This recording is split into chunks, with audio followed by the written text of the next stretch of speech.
না। আওয়ামী লীগের দোসর এই শুয়োরের বাচ্চা কি বলে, যতক্ষণ পর্যন্ত এরকম কুলাঙ্গার বাংলাদেশে আছে সে পর্যন্ত বাংলাদেশ কখনো শান্তি আসবে না। এই খাঙ্কির বলা যেখানে যাক তাকে ধরে আইনের আওতায় আনা হোক।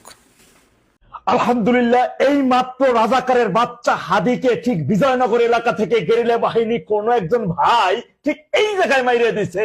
হারামজাদা এখন ঢাকা মেডিকেলে চিকিৎসাধীন অবস্থায় আছে। সকলে আল্লাহর কাছে শুকরিয়া আদায় করুন। এভাবেই আমার গেরিলা বাহিনী ভাইরা, আমার গেরিলা বাহিনী যারা রয়েছে, গেরিলা বাহিনী যত যোদ্ধা ভাইরা রয়েছে, ঢাকার অলিগলি বিভিন্ন অন্তরে প্রান্তরে রাজাকারের বাচ্চা, রাজাকারের শাবক যতগুলো আছে, যতগুলো দেশদ্রোহী আছে, ব্যারিস্টার ফুয়াদ শাহরিয়ার সহ যে সকল রাজাকারের বাচ্চা আছে, গেরিলা কায়দায় একটা একটা করে ওদের অক্সিজেন বন্ধ করে দিতে হবে। আমরা মনে করছি খুব শীঘ্রই হাদির অবসানের মধ্য দিয়ে রাজাকারের একটা প্রথম শ্রেণীর শাবকের বিদায় ঘন্টা বেজে গেল। আলহামদুলিল্লাহ, সকলের শুকরিয়া আদায় করুন, আলহামদুলিল্লাহ জ্ঞাপন করুন।